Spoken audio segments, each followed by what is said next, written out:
ഇവിടെ പഹൽഗാം ആക്രമണത്തിലേക്ക് നമ്മൾ വന്നു കഴിഞ്ഞാൽ പഹൽഗാമിൽ ചെയ്തത് എന്താണ്? പഹൽഗാമിൽ സ്ത്രീകളെ മാത്രം, അതും ഹിന്ദു സ്ത്രീകളെയാണ് അല്ലെങ്കിൽ അങ്ങനെയുള്ള കുടുംബങ്ങളെയാണ് തെരഞ്ഞുപിടിച്ചത്. എന്നിട്ട് കലിമ ചൊല്ലാൻ ആവശ്യപ്പെടുന്നു, കലിമ ചൊല്ലാത്തവരെ വെടിവെച്ച് വീഴ്ത്തുന്നു. ആ നെറേറ്റീവ് ഇന്ത്യയിൽ പടരുകയും ഇന്ത്യയിലെ ഹിന്ദുവും മുസ്ലിമും തമ്മിൽ അടിച്ചു തീർക്കുകയും ചെയ്യും എന്നുള്ളതായിരുന്നു പാകിസ്ഥാൻ പദ്ധതി ഇട്ടത്. പക്ഷേ അത് നടന്നില്ല. പാകിസ്ഥാന്റെ ലക്ഷ്യം ആദ്യം തന്നെ ഇന്ത്യ ഒറ്റക്കെട്ടായി നിന്ന് പൊളിക്കുകയാണ് ചെയ്തത്. രണ്ടാമത്തെ കാര്യം സ്ത്രീകളോട് പറഞ്ഞത്, സ്ത്രീകളെ വെറുതെ വിടുകയാണ്. അതായത് ഒരു കുടുംബനാഥനും കുടുംബനാഥയും അല്ലെങ്കിൽ ഒരു അച്ഛനും മകളും ഒക്കെ ഒന്നിച്ചാണ് പഹൽഗാമിലേക്ക് വിനോദസഞ്ചാരത്തിനെത്തിയത്.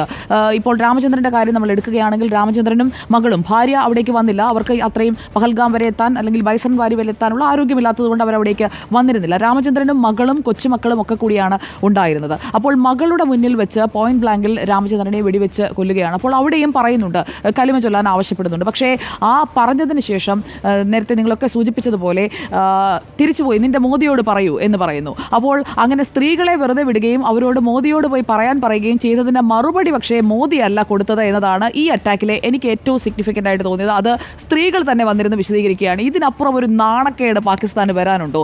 സ്ത്രീകളെ വെറുതെ വിടുന്നു, സ്ത്രീകളെ ഒന്നും ഞങ്ങൾ കൊല്ലുന്നില്ല, സ്ത്രീകൾ ഞങ്ങൾക്കുള്ള ഒരു ഇരയല്ല എന്ന് പറയുമ്പോൾ ഇന്ത്യയുടെ സൈനിക ശക്തി എന്ന് പറഞ്ഞാൽ അത് സ്ത്രീകളും കൂടി ചേരുന്നതാണ്. പാകിസ്ഥാന് സ്വപ്നം കാണാൻ കഴിയുമോ? പാകിസ്ഥാന് ഒരു മിലിറ്ററി മേധാവിയായി അല്ലെങ്കിൽ മിലിറ്ററിയിൽ ഈവൻ ഒരു കേണലായെങ്കിലും ഒരു സ്ത്രീയെ ചൂണ്ടിക്കാട്ടാൻ കഴിയുമോ? അപ്പോൾ മാത്രമല്ല തെരഞ്ഞെടുത്ത രണ്ട് സ്ത്രീകളെയും ശ്രദ്ധിക്കണം, ഒരാൾ മുസ്ലിമും ഒരാൾ ഹിന്ദുവുമാണ്. ആ രീതിയിലാണ് തെരഞ്ഞെടുത്തിരിക്കുന്നത്. കൃത്യമായ പ്ലാനിങ്, ആ എക്സിക്യൂഷൻ എന്ന് പറയുന്നത് പിക്ചർ പെർഫെക്റ്റ് ആയിട്ടുള്ള എക്സിക്യൂഷൻ.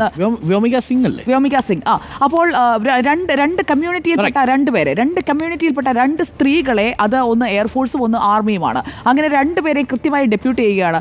യഥാർത്ഥത്തിൽ അവിടെ വന്ന് സെക്രട്ടറിക്ക് തന്നെ കാര്യങ്ങൾ പറയാം, അല്ലെങ്കിൽ പ്രതിരോധ മന്ത്രിയുടെ ബ്രീഫിംഗ് നമ്മൾ ആഫ്റ്റർനൂണിലാണ് കാണുന്നത്. ഇവരുടെ ബ്രീഫിങ്ങിന് ശേഷമാണ് പ്രതിരോധ മന്ത്രിയുടെ വാക്കുകൾ നമ്മൾ വൈകുന്നേരത്തോടു കൂടി മാത്രമാണ്, മണിക്കൂറുകൾക്ക് ശേഷമാണ് കാണുന്നത്.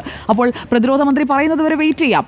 പക്ഷേ ഇത് പാകിസ്ഥാനുള്ള ഒരു മറുപടി തന്നെയാണ്. പാകിസ്ഥാനെ യഥാർത്ഥത്തിൽ നാണം കെടുത്തുകയാണ് ചെയ്തത്. സ്ത്രീകളെ വെറുതെ വിട്ടിട്ട് അവരോട് പറയുന്നു. അതേ സ്ത്രീകൾ തന്നെ, ആ സ്ത്രീകളുടെ പ്രതിനിധികളായിട്ടാണ് ഇന്ന് ആ രണ്ട് ഓഫീസർമാരും അവിടെ വന്നിരുന്ന് സംസാരിച്ചത്. ഇതിൽ പരം ഒരു നാണക്കേട് പാകിസ്ഥാൻ ഇനി കിട്ടാനില്ല എന്നുള്ളതാണ്. ഇനി ഇതുപോലെയുള്ള ആക്രമണങ്ങൾക്ക്, ബുദ്ധിശൂന്യമായ ആക്രമണങ്ങൾക്ക്, മണ്ടത്തരങ്ങൾക്ക് പാകിസ്ഥാൻ ഇനി പഹൽഗാമിലേക്കെന്നല്ല ഇന്ത്യയുടെ ഒരു ഭാഗത്തേക്കും ഇങ്ങനെയുള്ള ആക്രമണങ്ങൾക്ക് വരില്ല. പിന്നെ ഇപ്പോൾ അവർക്ക് ചെയ്യാൻ കഴിയുന്നത് എന്താണ്? കല്ല് വെറുക്കി എറിയുന്നത് പോലെ കുറേ ഷെല്ലാക്രമണം നടത്തുകയാണ്.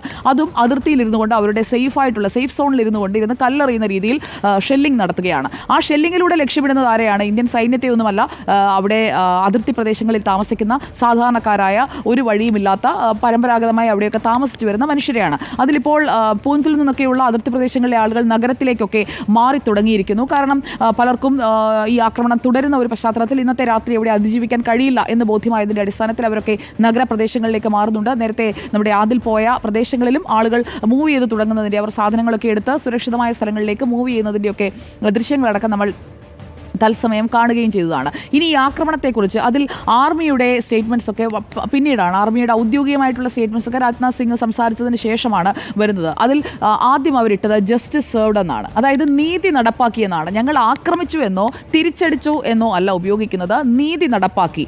ആ വാക്കിൽ അതെല്ലാം ഉണ്ട്.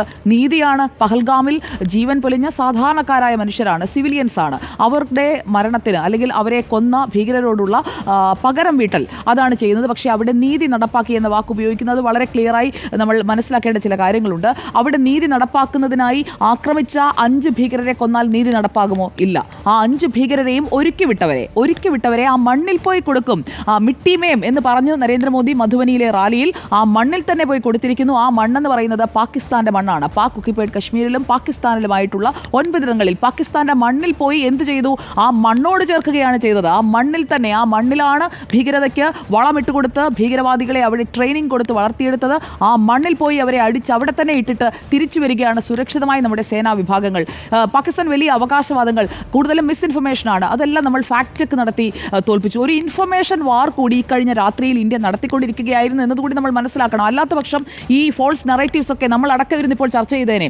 ദ ഹിന്ദുവിന് ഒരു അബദ്ധം പറ്റി, അത് അവർ തിരുത്തുകയും ചെയ്തു. ഈ ഫോൾസ് നറേറ്റീവ്സ് വലിയ രീതിയിൽ ബിഗ് ലൈസ് ആണ് പാകിസ്ഥാൻ ഇങ്ങനെ സ്പ്രെഡ് ചെയ്തുകൊണ്ടേയിരുന്നത്. ഞങ്ങൾ അടിച്ചു, ഞങ്ങൾ വിമാനങ്ങൾ തകർത്തു എന്നൊക്കെ. യഥാർത്ഥത്തിൽ പാകിസ്ഥാൻ പാകിസ്ഥാൻ അതിർത്തിയിലേക്ക് പോയ വിമാനങ്ങൾ അല്ലെങ്കിൽ പാകിസ്ഥാൻ നിരീക്ഷണത്തിന് വിട്ട വിമാനങ്ങളിൽ ചിലത് പാകിസ്ഥാൻ തന്നെ അബദ്ധത്തിൽ വെടിവെച്ചിട്ടു എന്ന് പാകിസ്ഥാനികളായ ആളുകളുടെ വ്ളോഗുകളടക്കം ഇപ്പോൾ എക്സ് പ്ലാറ്റ്ഫോമിലൊക്കെ വന്നുകൊണ്ടിരിക്കുന്നുണ്ട്. അതിൻ്റെയൊക്കെ വസ്തുതാ പരിശോധന നടത്തേണ്ടതുമാണ്. എന്തായാലും ഇന്ത്യയുടെ ഏതെങ്കിലും ഒരു യുദ്ധവിമാനം വെടിവെച്ചിട്ടുണ്ടെങ്കിൽ, പാകിസ്ഥാനല്ലേ ഇത്രയും വലിയൊരു കാര്യം ചെയ്തിട്ടുണ്ടെങ്കിൽ, ഉറപ്പായും അവരുടെ ഈ ആക്രമണത്തിന് ശേഷമുള്ള ഒരു ദൃശ്യമെങ്കിലും അല്ലെങ്കിൽ ഒരു ഇമേജ് എങ്കിലും അവർ പുറത്തുവിടുമല്ലോ. ഇമേജുമില്ല, ദൃശ്യവുമില്ല. അപ്പോൾ ജ്യോതിയും വന്നില്ല, തീയും വന്നില്ല. വെറുതെ ഇരുന്നിങ്ങനെ ഞങ്ങളിങ്ങനെ ചെയ്തു എന്ന് ജാലിയൻ കണാരൻ ശൈലിയിൽ ഇങ്ങനെ പറഞ്ഞുകൊണ്ടേയിരിക്കുകയാണ് പാകിസ്ഥാന്റെ പ്രധാനമന്ത്രി. അതും ദേശീയ അസംബ്ലിയിൽ വന്നിരുന്ന് ഈ നുണയൊക്കെ ഒരു ഉളുപ്പുമില്ലാതെ തള്ളിവിടുകയാണ്. പക്ഷേ അതിനൊന്നും ഒരു തെളിവ് കാട്ടാൻ ഇതുവരെ കഴിഞ്ഞിട്ടില്ല. അതേസമയം നമ്മൾ എന്താണ് ചെയ്തത്?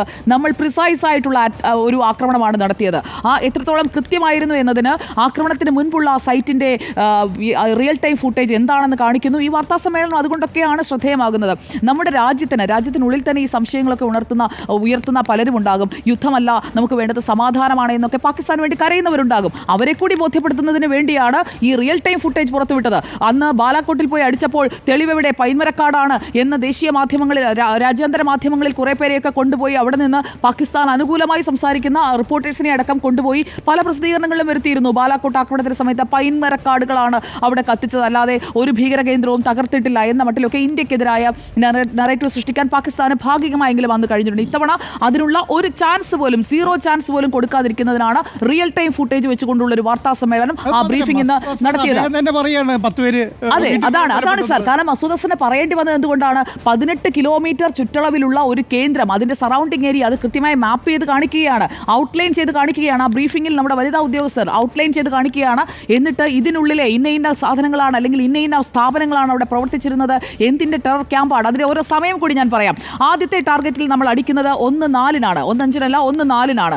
1-4-ന് ആദ്യം അബ്ബാസ് ടെററിസ്റ്റ് ക്യാമ്പ്, കോട്ട്ലിയിലെ അബ്ബാസ് ടെററിസ്റ്റ് ക്യാമ്പ് എന്ന് പറയുന്ന ലൈൻ ഓഫ് കൺട്രോളിൽ നിന്ന് പാക് ഒക്യുപ്പൈഡ് ജമ്മു കാശ്മീരിൽ 13 കിലോമീറ്റർ അപ്പുറത്തുള്ളതാണ്. അത് ലഷ്കർ ഇ തൊയ്ബയുടെ ഒരു നാഡീ ഞരമ്പാണ് എന്ന് പറയാൻ കഴിയുന്ന ഒരു നെർവ് സെന്റർ ആണ്. അതായത് അവിടെയാണ് ഏറ്റവും കൂടുതൽ, അതായത് ഈ ബോംബേഴ്സ്, സൂയിസൈഡ് ബോംബേഴ്സ് ഏറ്റവും കൂടുതൽ പരിശീലിപ്പിക്കപ്പെടുന്ന സ്ഥലത്താണ് ആദ്യത്തെ അറ്റാക്ക് നമ്മൾ നടത്തിയത്.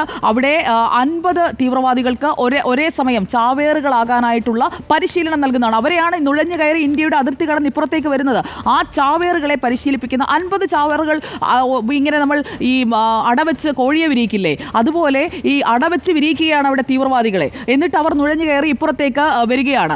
ആ രീതിയിൽ ഉള്ള ആദ്യത്തെ കേന്ദ്രത്തിലേക്ക് 1-4-ന് പോകുന്നു.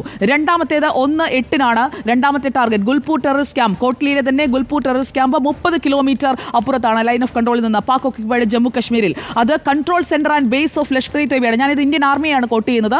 ലഷ്കർ ഇ തൊയ്ബയുടെ കൺട്രോൾ സെന്റർ ആൻഡ് ബേസ് ആണ്. അവിടെ അത് ഉപയോഗിച്ചിരുന്നത് ജമ്മു കശ്മീരിൽ നമ്മുടെ മണ്ണിൽ, നമ്മുടെ കശ്മീരിൽ നമ്മൾ ഭീകരതയെ അല്ലെങ്കിൽ ഭീകരതയ്ക്കായി റിക്രൂട്ട് ചെയ്യപ്പെടുന്ന യുവാക്കളെയൊക്കെ ടൂറിസത്തിലേക്കും മറ്റ് ഉപജീവന മാർഗങ്ങളിലേക്കും തിരിച്ചു കൊണ്ടുവന്ന് അവരെല്ലാം മറ്റൊരു ജീവിതത്തിലേക്ക്, സമാധാനത്തോടെയുള്ള ജീവിതത്തിലേക്കൊക്കെ അങ്ങനെ വഴിതെറ്റി പോകാമായിരുന്ന യുവാക്കൾ പോലും തിരിച്ചു വരുമ്പോൾ അതേ രീതിയിൽ അപ്പുറത്ത് പരിശീലിപ്പിച്ചുകൊണ്ടിരിക്കുകയാണ്, ആളുകളെ റിക്രൂട്ട് ചെയ്യുകയാണ്. ഇന്ത്യൻ സൈഡിൽ നിന്നും ആളുകളെ അവിടേക്ക് വിദ്യാഭ്യാസം നൽകാം, അതുപോലെ ജോലി നൽകാം. ഈ പഹൽഗാം ആക്രമണത്തിൽ പങ്കെടുത്ത ഒരാളുടെ ബന്ധു നൽകിയ സൗണ്ട് ബൈറ്റാണ്. അവൻ പഠിക്കാൻ പോയതാണ് പാകിസ്ഥാനിലേക്ക്, അല്ലെങ്കിൽ പാക് ഒക്യുപ്പൈഡ് ജമ്മു കാശ്മീരിലേക്ക് പഠിക്കാൻ എന്ന പേരിലാണ് പോയത്. 2 വർഷം മുൻപ് പോയതാണ്. തിരിച്ച് വന്നതിന് ശേഷം ഞങ്ങൾക്ക് ഒരു കോൺടാക്റ്റുമില്ല. അന്ന് ആ വീട് ഇടിച്ചു തകർത്ത ആ പഹൽഗാം ആക്രമണത്തിൽ പങ്കെടുത്ത ആളുടെ ബന്ധു പറഞ്ഞ വാചകമാണ്. അപ്പോൾ അവിടെ ഈ പരിശീലനം എന്ന് പറയുന്നത് ഏത് രീതിയിലാണ് എന്നത് കൂടി നമ്മൾ മനസ്സിലാക്കണം. ആ കേന്ദ്രവും തകർത്തു.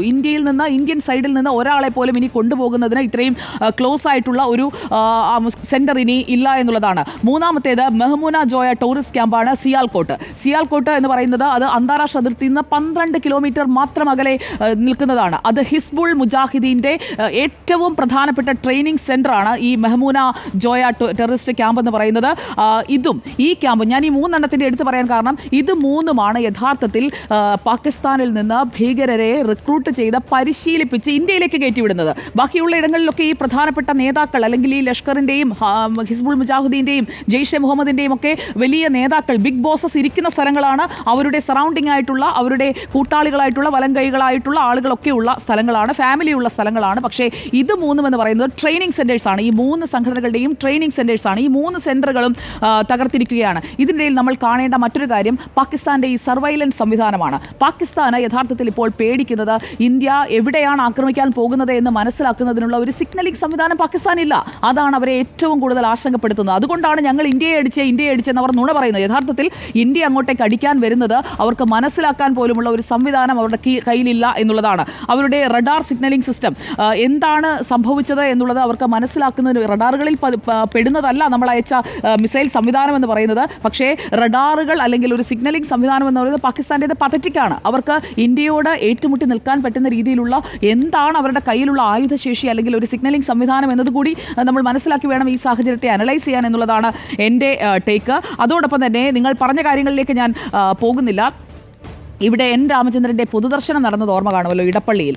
അവിടെ അവിടെ വന്ന ആരെങ്കിലും തിരിച്ചടിക്കണം, അവിടെ പോയി കൊല്ലണം, പാകിസ്ഥാൻ വിരുദ്ധ മുദ്രാവാക്യം വിളിക്കുക, അങ്ങനെയൊന്നും ഉണ്ടായില്ല. അദ്ദേഹം ഒരു സ്വയം സേവകനായിരുന്നു രാമചന്ദ്രൻ, ഇടപ്പള്ളിയിലെ രാമചന്ദ്രൻ. വേണമെന്നുണ്ടെങ്കിൽ വലിയ രീതിയിലുള്ള മുദ്രാവാക്യങ്ങൾ മുഴക്കാമായിരുന്നു അദ്ദേഹത്തെ പിന്തുണയ്ക്കുന്നവർക്ക്. പക്ഷേ ആ രീതിയിലുള്ള ഒരു മുദ്രാവാക്യവും ഉണ്ടായിരുന്നില്ല. അവിടുത്തെ പ്രാർത്ഥനയിൽ മുഴങ്ങിയത് ലോകാസമസ്ത സുഖിനോ ഭവന്തു എന്നത് മാത്രമാണ്. പക്ഷേ സമാധാനത്തെക്കുറിച്ച് നമ്മൾ പറയുമ്പോൾ സമാധാനം ഉണ്ടാകണം, യുദ്ധമൊന്നിന് പരിഹാരമല്ല എന്നൊക്കെ ഇപ്പോൾ വലിയ അഡ്വക്കസി പറയുന്ന ആളുകളോട് ഈ വീടുകളിലുണ്ടായ മുറിവിന് 26 മനുഷ്യജീവനുകളുടെ അവരുടെ കുടുംബങ്ങളിൽ വീണ മുറിവിന് നിങ്ങൾ സമാധാനം പറഞ്ഞുകൊണ്ടിരുന്നാൽ അവർക്ക് സമാധാനമാകുമോ എന്നുള്ളതാണ്. നിങ്ങളുടെ വീട്ടിലേക്ക് യുദ്ധം വരുന്നതുവരെ, മിസൈൽ വരുന്നതുവരെ നിങ്ങൾക്കിതൊന്നും മനസ്സിലാകില്ല എന്ന് പറയുന്നവർ മനസ്സിലാക്കേണ്ട കാര്യം, നിങ്ങളുടെ വീട്ടിൽ ഒരാൾ നിങ്ങളുടെ കൺമുന്നിൽ പോയിന്റ് ബ്ലാങ്കിൽ ഭീകരവാദിയാൽ കൊല്ലപ്പെടുമ്പോഴും നിങ്ങൾ ഇത് പറയുമോ എന്നുള്ളതാണ്. അങ്ങനെ മറുപടി പറയുന്നവരോടുള്ള എൻ്റെ ചോദ്യം. അതുകൂടി പറഞ്ഞ് ഞാൻ അവസാനിപ്പിക്കുകയാണ്. നമ്മുടെ സംവിധാനങ്ങളെല്ലാം ശക്തമാണ്. നാളെ സർവകക്ഷി യോഗം രാവിലെ 11 മണിക്ക് ചേരാൻ പോവുകയാണ്. പ്രതിപക്ഷത്തിന് എന്തെങ്കിലും സംശയമുണ്ടെങ്കിൽ അത് നീക്കിക്കൊടുക്കുന്നതിനായി കേന്ദ്ര പ്രതിരോധ മന്ത്രിയും കേന്ദ്ര ആഭ്യന്തരമന്ത്രിയും ആ യോഗത്തിൽ പങ്കെടുക്കുന്നുമുണ്ട്.